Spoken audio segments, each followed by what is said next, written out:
Sadarkah Anda bahwa cara Anda merespons tangisan anak Anda hari ini akan menjadi suara di kepala mereka saat menghadapi kegagalan 20 tahun dari sekarang? Bayangkan sejenak, saat seorang anak balita belajar berjalan dan terjatuh, respons pertama yang ia dengar tidak hanya terekam di telinganya, melainkan terukir sangat kuat di struktur syaraf otaknya. Selamat datang di ruang refleksi kita hari ini. Kita akan menyelami salah satu rahasia terbesar dalam psikologi perkembangan manusia, yaitu investasi psikologis pada 1000 hari pertama kehidupan. Ini bukan sekedar tentang pemenuhan nutrisi fisik, melainkan tentang gizi mental yang akan membentuk suara batin atau inner voice yang positif. Suara yang kelak akan memandu mereka melewati saat-saat paling gelap dalam hidup.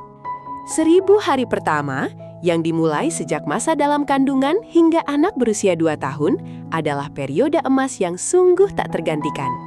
Pada fase kritis ini, otak manusia berkembang dengan kecepatan yang sangat menakjubkan. Secara simultan membentuk lebih dari 1 juta koneksi saraf baru setiap detiknya.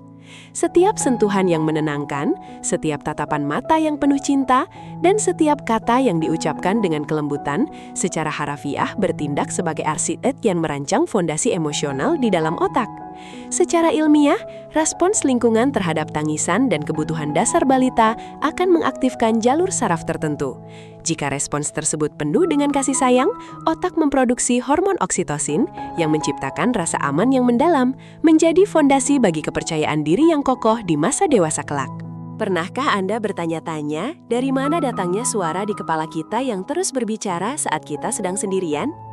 Dalam dunia psikologi, fenomena ini disebut sebagai inner voice atau dialog internal. Suara ini memiliki kekuatan ganda. Ia bisa menjadi kritikus yang paling kejam atau justru menjadi pendukung yang paling setia dikala dunia memalingkan wajah. Menariknya, suara batin ini sama sekali tidak muncul dengan sendirinya dari ruang hampa. Ia adalah gema dari kata-kata yang paling sering kita dengar di masa kecil, terutama dari sosok pengasuh utama. Intonasi suara orang tua, pilihan kata yang digunakan saat menenangkan, hingga hembusan napas saat menghadapi anak yang sedang rewel, semuanya diserap layaknya spons oleh otak balita dan bertransformasi menjadi konsep diri mereka secara utuh. Mari kita mencoba membayangkan sebuah metafora alat perekam pita kaset klasik. Otak seorang bayi pada rentang 1000 hari pertama kehidupan beroperasi layaknya tombol perekam yang selalu menyala tanpa pernah ada jeda. Ketika seorang balita tidak sengaja menumpahkan air dan orang tua merespons dengan teriakan keras yang menggelegar, pita kaset itu langsung merekam rasa bersalah, ketakutan, dan ketidakberhargaan. Sebaliknya, jika orang tua secara sadar mengambil napas panjang, menatap mata anak itu perlahan, dan berkata dengan lembut bahwa semuanya tidak apa-apa, lalu mengajak membersihkan bersama, pita kaset akan merekam rasa aman dan kemampuan pemecahan masalah yang luar biasa. Rekaman memori inilah yang akan diputar ulang secara otomatis saat anak tersebut tumbuh dewasa dan menghadapi kegagalan di dunia nyata. Sangat penting untuk disadari bahwa ini bukan hanya tentang apa kata yang diucapkan, melainkan tentang bagaimana kata itu disampaikan. Intonasi suara memegang peranan neurobiologis yang sangat krusial dalam membentuk respon emosional. Nada suara yang melengking, kasar, atau penuh dengan tekanan stres yang tidak terkelola dapat memicu amigdala pada otak anak, yaitu pusat pengatur rasa takut pada manusia. Hal ini serta-merta membuat balita masuk ke dalam mode bertahan hidup yang melelahkan. Seiring berjalannya waktu, paparan terus-menerus terhadap nada suara yang merendahkan akan terinternalisasi dengan kuat. Di masa depan, saat mereka melakukan kesalahan kecil sekalipun, suara batin mereka akan secara otomatis menghakimi diri mereka dengan nada yang sama kerasnya, menciptakan siklus kecemasan yang amat sulit diputus. Sebaliknya, investasi psikologis melalui pilihan kata yang memberdayakan serta intonasi yang stabil dan tenang akan menciptakan sebuah keajaiban mental. Ketika seorang ibu atau ayah mampu mengelola emosi mereka sendiri dan memberikan batasan dengan tegas namun tetap dipenuhi kelembutan, mereka sejatinya sedang mengajari anak bagaimana cara menenangkan diri sendiri. Proses luar biasa ini disebut sebagai koregulasi. Melalui koregulasi yang diulang secara konsisten pada 1000 hari pertama, anak akan mampu mengembangkan kemampuan regulasi emosi mandiri. Kelak di masa depan, saat ia menghadapi kenyataan pahit seperti kegagalan dalam karir atau pekerjaannya, suara di kepalanya tidak akan memaki dirinya sebagai manusia gagal. Suara batinnya akan dengan sangat tenang mengevaluasi situasi dan memotivasi dirinya untuk bangkit berjuang kembali. Menurut berbagai temuan penelitian klinis di bidang psikologi kognitif dan perkembangan manusia, cetak biru alam bawah sadar kita sebagian besarnya telah terbentuk secara permanen pada usia balita. Cetak biru inilah yang akan menentukan lensa bagaimana kita melihat dan merespons dunia.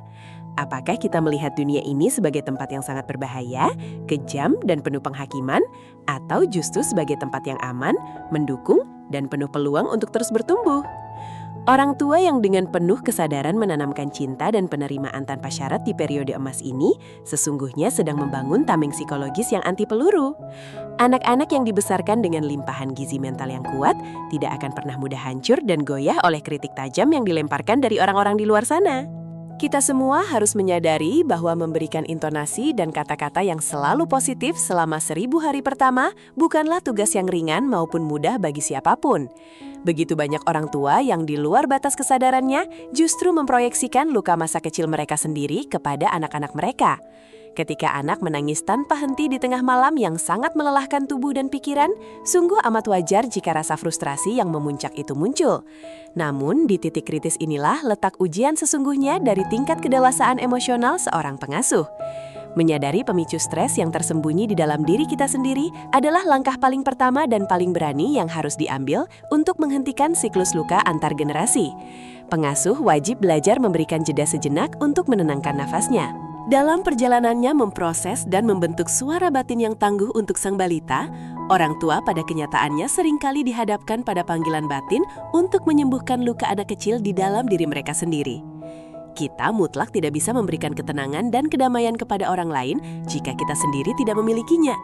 Oleh karena alasan itulah, investasi psikologis yang ditanamkan pada anak sejatinya adalah bagian dari investasi panjang pada proses penyembuhan diri sang orang tua. Mempraktikkan pengampunan yang tulus pada diri sendiri saat berbuat salah, tidak ragu mencari bantuan profesional, serta membangun sistem dukungan sosial yang positif adalah elemen yang tak terpisahkan. Energi damai yang dipancarkan orang tua yang pulih akan selalu ditangkap sempurna oleh sensor sensitif sang balita. Ketika empati didapuk dan diresmikan menjadi bahasa utama yang dituturkan di ruang keluarga selama 1000 hari pertama kehidupan, efek riaknya terhadap masa depan akan sungguh amat luar biasa.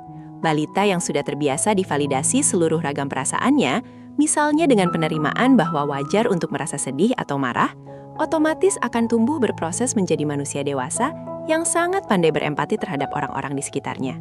Mereka sama sekali tidak akan menekan dan memendam emosi negatif mereka di alam bawah sadar, hingga suatu saat meledak menjadi perilaku destruktif yang merugikan. Sebaliknya, mereka akan memeluk kemanusiaan mereka seutuhnya dengan kebesaran hati. Kelak, mereka akan memimpin hidupnya dan lingkungan sosialnya tidak dengan ancaman rasa takut, melainkan dengan kolaborasi yang tulus. Satu hal fundamental yang sangat penting untuk digarisbawahi adalah bahwa menjadi orang tua yang berdedikasi, melakukan investasi psikologis sama sekali tidak berarti Anda harus menjelma menjadi sosok manusia yang sempurna tanpa celah sedikit pun. Pasti ada kalanya nada suara akan tidak sengaja meninggi. Ada kalanya rasa kelelahan yang ekstrim memenangkan pertempuran batin, dan tingkat kesabaran pun menipis. Namun, di dalam keilmuan psikologi klinis terdapat sebuah konsep pemulihan yang sangat indah, bernama rupture and repair, atau terjadinya perpecahan sesaat yang diikuti perbaikan ikatan. Saat pengasuh dengan kerendahan hatinya mau meminta maaf secara langsung kepada balitanya, mereka sedang mewariskan pelajaran berharga, bahwa sebuah hubungan mungkin bisa retak dan hancur sesaat, namun selalu bisa kembali disatukan dan menguat. Memasukkan secara konsisten kalimat-kalimat afirmasi yang sangat positif ke dalam rutinitas keseharian balita adalah cara praktis namun terbukti memiliki dampak yang amat revolusioner. Kata-kata sesederhana yang dibisikkan dengan intonasi rendah menjelang tidur seperti "kamu selalu aman di sini", "kamu dicintai apa adanya", dan "kamu sangat berharga apapun yang terjadi" akan perlahan meresap mulus ke dalam frekuensi gelombang otak delta anak yang sedang lelap. Di masa rentang waktu 1000 hari pertama ini, dinding pembatas kritis antara alam sadar dan alam bawah sadar belumlah terbentuk seutuhnya. Berbagai sugesti afirmasi indah ini akan menembus ke dalam inti pikiran tanpa menghadapi hambatan penolakan sedikit pun, lalu tumbuh menjadi benteng harga diri yang akan melindungi mereka seumur hidup. Mari kita sama-sama melompat melintasi waktu dan membayangkan anak balita tersebut saat berada 20 tahun dari hari ini. Saat mereka mungkin sedang duduk tegang di ruang wawancara pekerjaan impiannya, atau saat mereka tengah jatuh bangun berjuang menginisiasi karya pertama mereka yang menghadapi ratusan rintangan. Di momen-momen krisis tersebut, mereka mungkin tidak lagi bisa secara fisik menggenggam erat tangan Anda. Mereka tidak lagi bisa berlari menyembunyikan wajahnya ke dalam pelukan hangat Anda. Namun jangan pernah merasa khawatir, karena sosok Anda tetap tegak berdiri di sana, hidup dan abadi menggemakan semangat di dalam struktur terdalam pikiran mereka. Suara Anda telah bermutasi seutuhnya menjadi suara batin mereka sendiri. Keberanian Anda telah menjelma menjadi sayap penerbangan bagi mereka. Kesadaran mendalam akan narasi ini tentu saja senantiasa membawa beban tanggung jawab yang luar biasa berat. Namun secara serempak, turut menghadirkan sebuah hak istimewa yang amat megah dan tiada duanya. Di atas muka bumi ini, sungguh tidak akan pernah ada portofolio investasi finansial, tumpukan reksadana, ataupun barisan aset properti mewah yang nilai tukarnya mampu menandingi keberhasilan pembentukan fondasi karakter mental seorang manusia. Harta benda finansial bisa saja menguap dan habis dalam sekejap waktu. Namun, sebuah suara batin yang positif akan terus berlipat ganda dampaknya hingga tak berhingga. Kekuatan ini tidak hanya menyelamatkan kelangsungan hidup anak tersebut, tetapi juga terus mengalir melimpah ruah menyuburkan generasi-generasi masa depan selanjutnya yang akan mereka pimpin dan besarkan kelak. Sebagai kalimat penutup dari perenungan jiwa yang sangat bermakna ini, mari kita kembali mencoba menanyakan ke dalam relung nurani terdalam kita setiap kali kita berinteraksi dengan anak-anak. Suara seperti apakah yang sebetulnya tengah kita ukirkan dengan tinta abadi di dalam kanvas kepala mereka pada hari ini? Apakah itu sebuah ketakutan yang akan mematahkan semangat mereka? Ataukah dukungan yang akan selalu mengangkat mereka kembali di saat dunia mencoba menjatuhkan mereka? Jadilah arsitek jiwa yang bijaksana. Mulailah saat ini juga. Berikan asupan gizi mental terbaik yang bisa Anda usahakan di dalam 1000 hari pertama kehidupan mereka, dan bersiaplah untuk tersenyum menyaksikan bagaimana kelembutan Anda hari ini perlahan menjelma menjadi kekuatan tak terkalahkan bagi kemanusiaan di masa depan.